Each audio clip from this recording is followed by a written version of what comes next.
Today's story is about a girl who is 18 years old who just gets married and she's ready to start her family.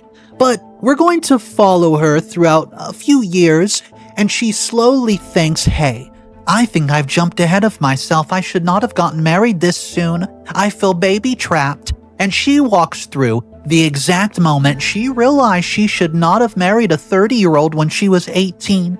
Guys, she posts 3 updates with some of the most dramatic stuff we've seen on the channel. And yes, I'm here with every single bit of it. The title for this one is, are you guys ready for this? Husband demands a 3rd baby. I refuse. He raged and his mother wore my wedding dress after we divorced. I hope you guys are ready for this absolute banger.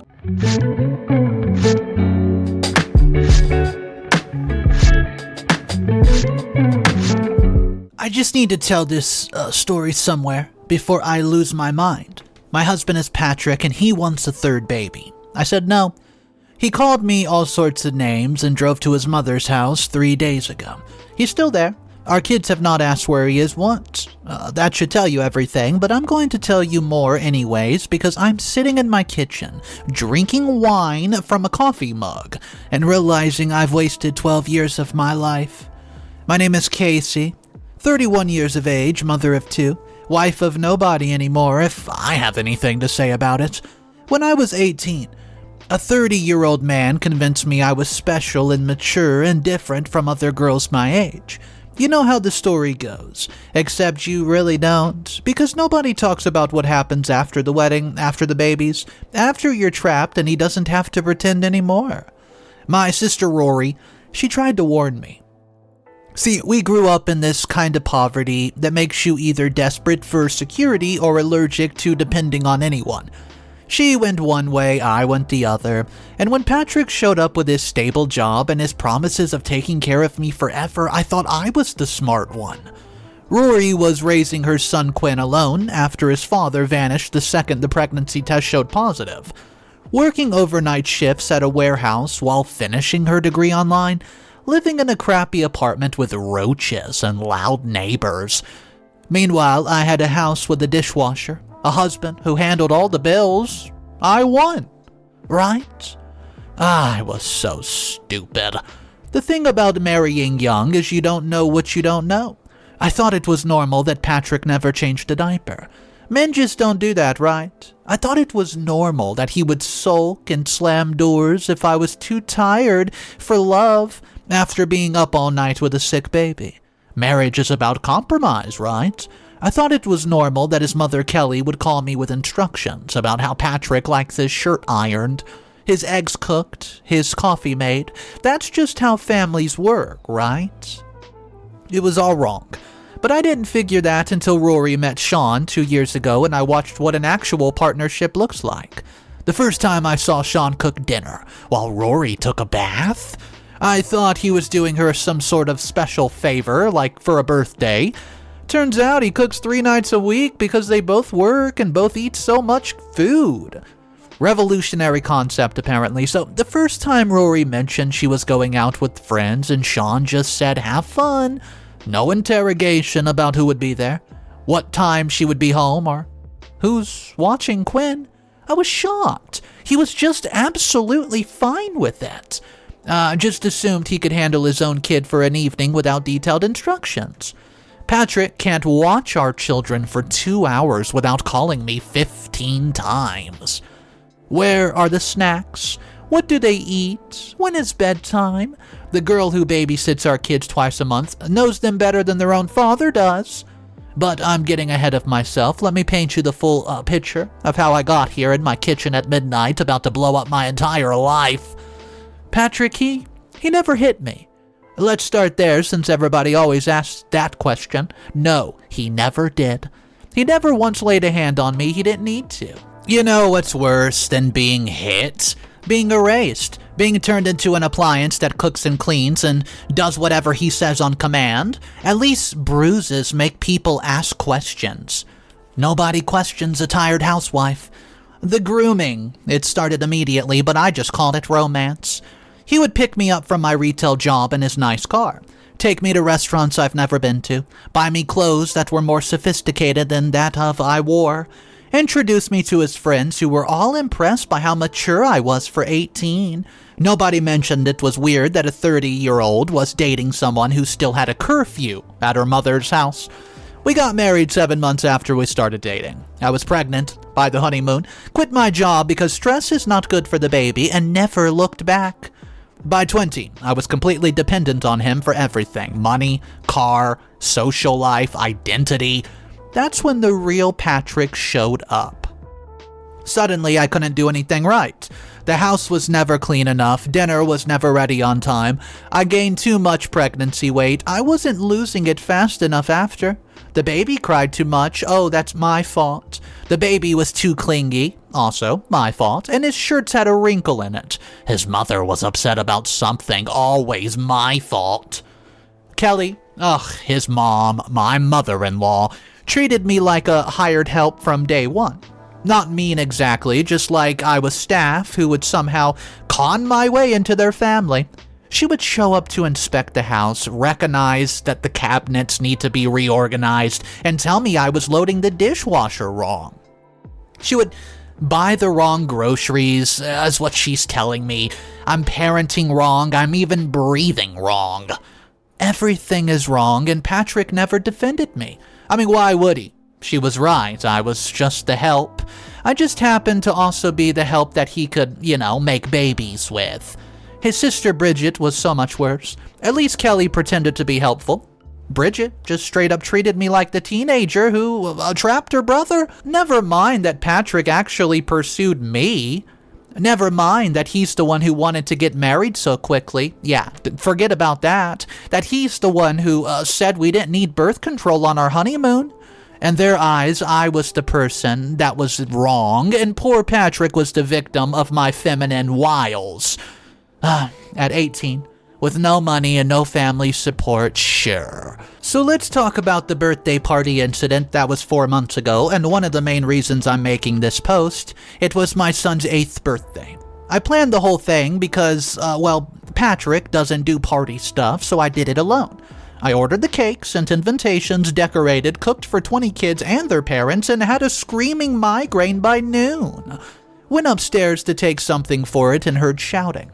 Patrick storms into our bedroom, ranting that Rory called Bridget all sorts of names and told her she was fat and ugly. I laughed. Okay, yeah, I laughed. Because Rory would never use the explicit words that he said she used. She's the kind of person who would lecture you for calling another woman anything, even if she did deserve it. Those are Kelly and Bridget's words. They call every woman they don't like fat, ugly, and whatever else, sometimes all three.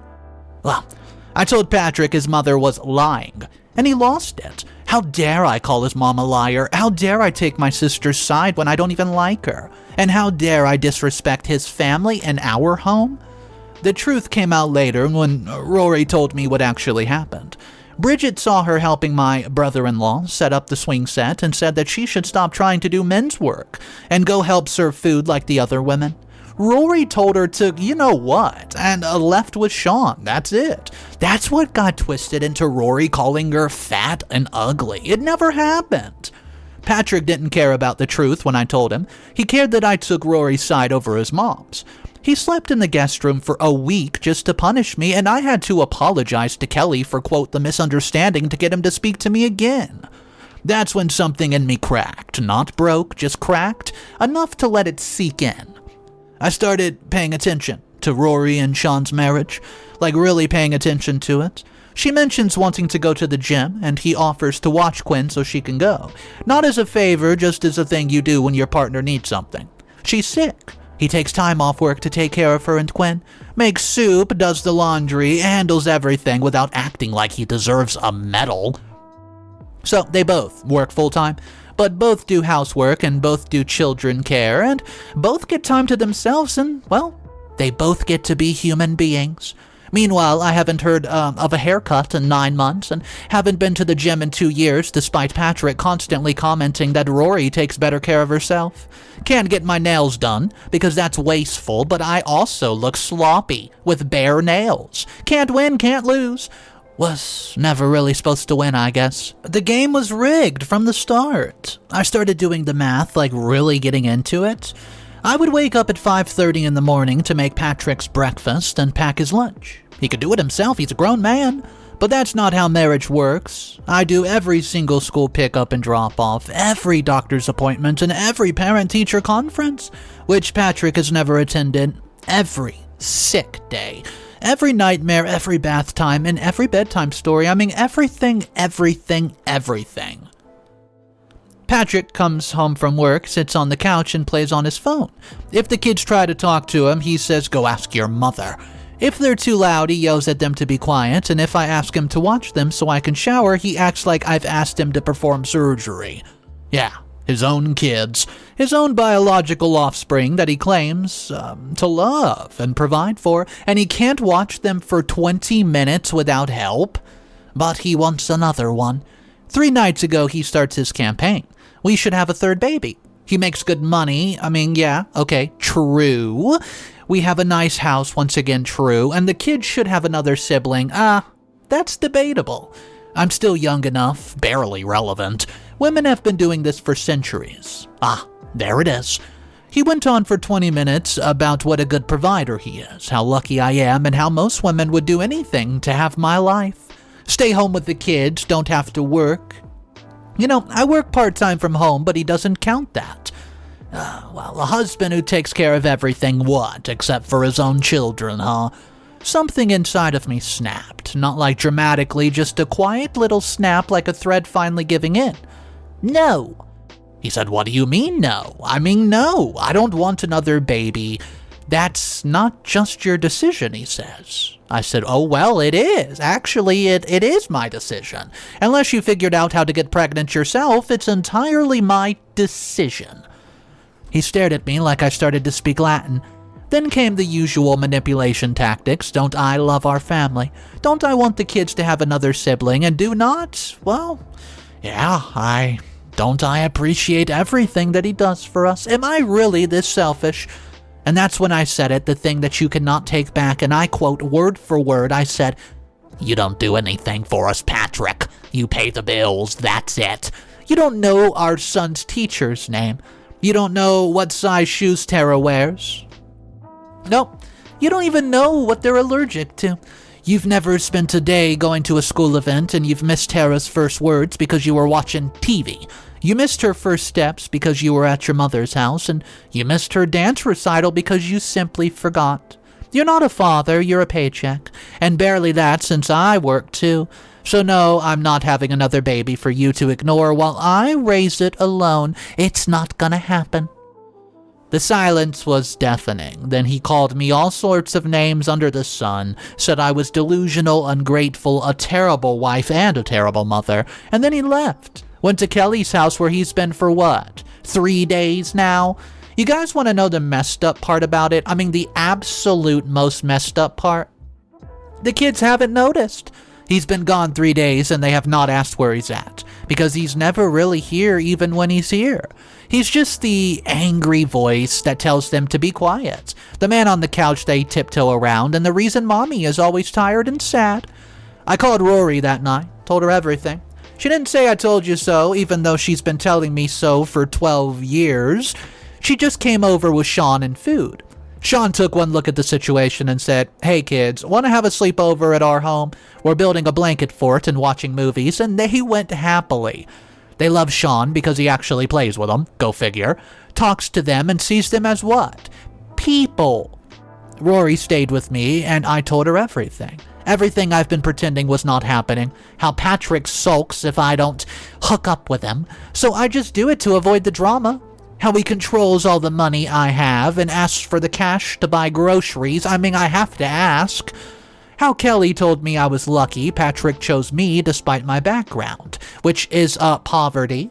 How Bridget says I trapped Patrick with pregnancy. Guys, I was 19 years old and absolutely terrified. And how Patrick's friends make jokes about him trading me in for a younger model when I hit 35. Rory says he groomed you. He was 30, you were 18, he isolated you, made you dependent on him, and turned you into his servant. That's not a marriage, honey, that's ownership. The next morning, Kelly and Bridget show up. They expected to find me sobbing and begging for forgiveness. Instead, they found me and Rory drinking coffee and looking at apartment listings on my laptop. Kelly launched into her usual routine about how I don't appreciate Patrick and how hard that he works. How I'm not the girl that he married anymore, and I said no, I'm not. He married a teenager and I am a grown woman now. That's the problem, isn't it? I aged out of his control. Kelly went red, started screaming about how I'm abusing her son and traumatizing the children and destroying a good man, and Rory calmly told her to leave or she would call the cops. They left, but not before Bridget said I would regret this when I'm single and living in a trailer park. So Patrick, he came back that afternoon, not to apologize or work things out, just to scold me for disrespecting his ma. Demanded that Rory leaves, and she refused but went upstairs to give some space. He tried everything. He tried guilt tripping, he tried threats, he said, think of the children, you'll get nothing in the divorce. He even tried to love bomb me. We can work this out, I'll try harder. Oh, and then came the rage. You're a worthless human who's nothing without me. I just sat there watching him cycle through manipulation tactics like he was following a script. When I said the word divorce, he laughed and told me to pack my crap and get the heck out. Started ranting about how I have to explain to the kids why mommy was making them leave their home. The kids stay here, I said, in their home with their school, friends, and stability. Whichever parent stays in the house stays with them. He couldn't process this. In his mind, divorce meant I leave with nothing like a fired employee. The kids were possessions that came with the home, not people who needed stability in their life. And then he switched tactics. He was willing to, quote, hear me out, willing to work on things, and I told him it's far too late for that, buddy. That's when he grabbed me. Shook me hard enough my teeth rattled. Rory came a-running and shoved him off of me, and they pushed each other, and I dialed emergency services. We managed to get him off of me and locked the door, and he left before the police got there, but we filed a report. Guys, that was 3 days ago, and since then, Patrick has tried to win me back by sending flowers. Yeah, flowers I'm allergic to and chocolates I don't like, and showing up at the grocery store to corner me in the cereal aisle. Oh yeah, he did that. Kelly has been telling everyone in town that I had a mental breakdown and I'm destroying her family. She took my kids. Yeah, she took my kids shopping without asking and bought them shoes. She took them to a park. I've told her it's unsafe because the equipment is old and rusty. And Patrick's been texting from new numbers after I blocked him saying he'll change. He loves me. I'm making a simple mistake. And at that point, Bridget posted on Facebook about women who don't appreciate good men and tagged me. The police finally told Patrick to stop contacting me or face harassment, but the damage is done. The whole town was talking about us. I mean, come on, it's a population of 15,000. It means everyone knows everyone's business. And you know what? I usually like it until now when I'm the center of attention. But here's the thing about small towns. They also have a long memory. People remember that Patrick was 30 dating 18-year-old me. They remember Kelly treating me like crap at every single school event. They remember Bridget calling me trash at the grocery store, and of course they remember Patrick showing up to his kids' activities. So when Kelly tried to spin her narrative about me being crazy, people were not buying it. And when Patrick tried to play victim, people remembered how he bragged about me doing all the housework. And when Bridget tried to call me a gold digger, people laughed because everyone knows I clean houses to make ends meet. I filed for divorce, agreed to no alimony if I get the house in primary custody, just child support. Patrick agreed because he doesn't actually want the kids. They're accessories, not people to him. Guys, the kids are in therapy. Everybody told me to do that. They're thriving.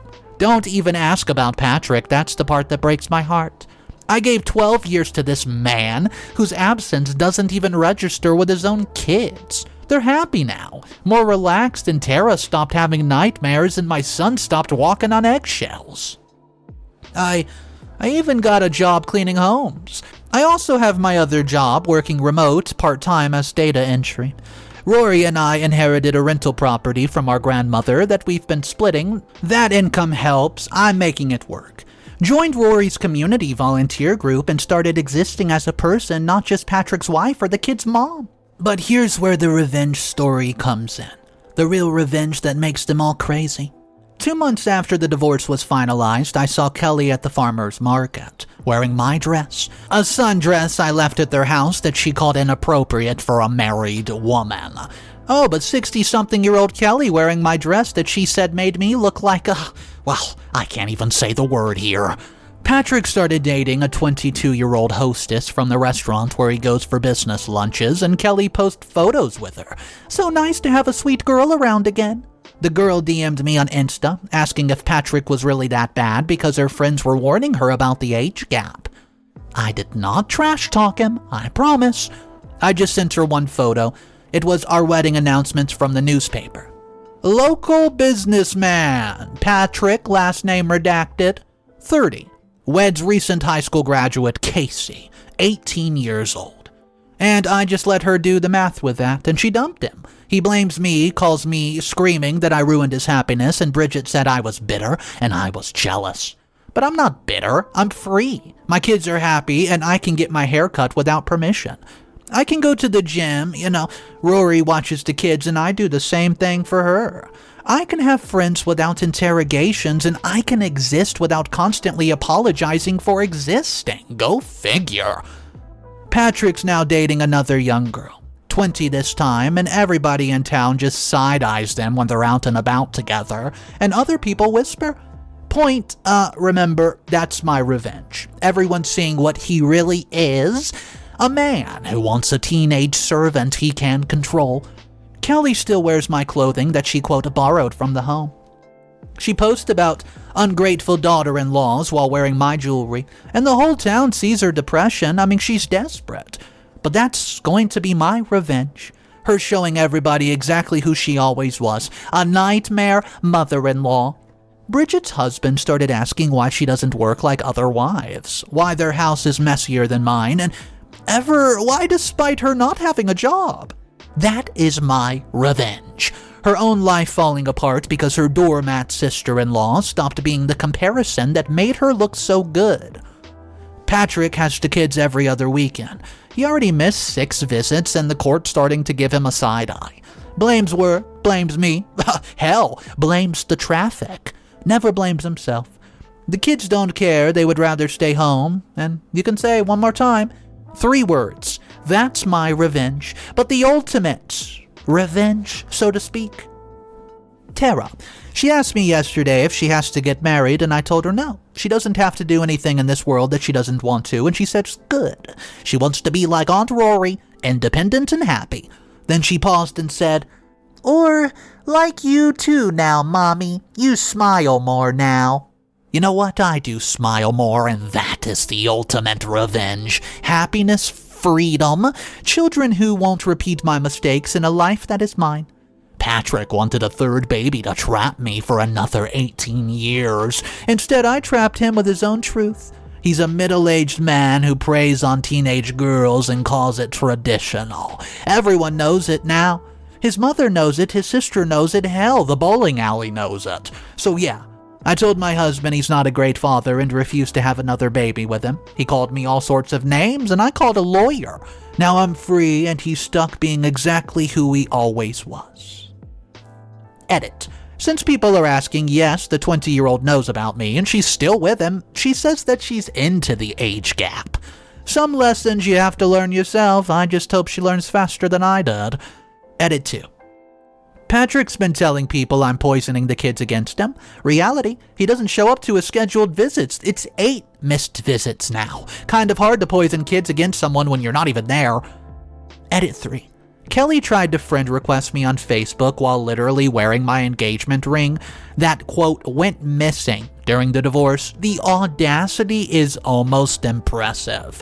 What do you guys think of this? Anyways, no more edits. Guys, I hope you're never in a situation like mine, but if you are, just get the hell out on the first red flag, and if you don't get out then, you better get out by the second. That's it. No more updates. See ya. I told you guys today's story was full of drama. I have some exciting news for you before we start on these 2 comments of the day. This channel is now going to be having 2 stories a day, and Mr. Reddito's revenge channel is coming back to life. If you are not subscribed to that channel, you can check it out in the description below. These are my only 2 channels. 2 videos starting soon on this channel and a brand new revenge story every single day. Guys, let's talk about the comments for this story today though, and if you guys are new here, welcome. I hope you enjoyed it, and let's get to it. I like to review comments that are against OP and comments that are supporting OP. I try to find the most interesting ones and then we read them.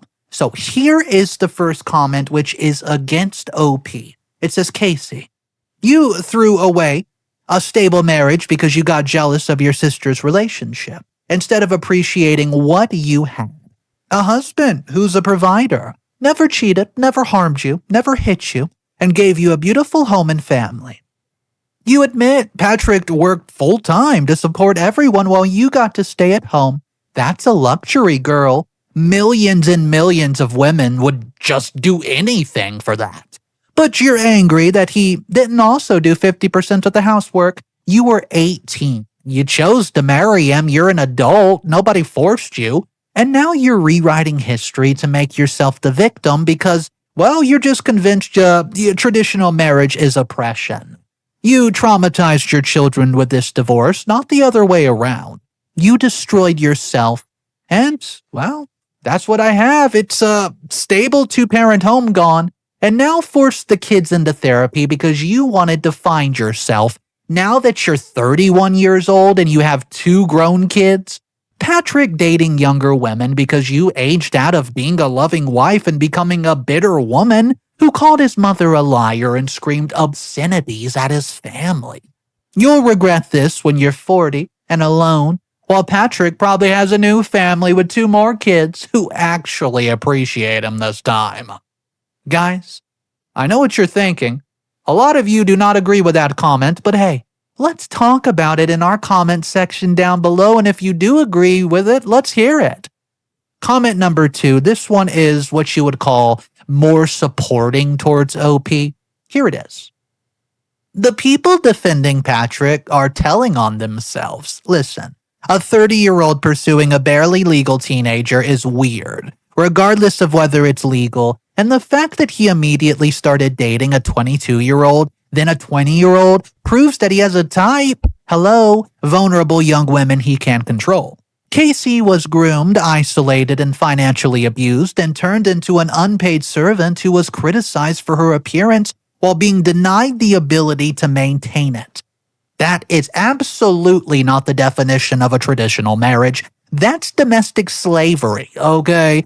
The fact that the children don't even notice their father's absence after 3 days, count it, 3 days, speaks volumes about what kind of provider he truly was. Money is not parenting, presence is.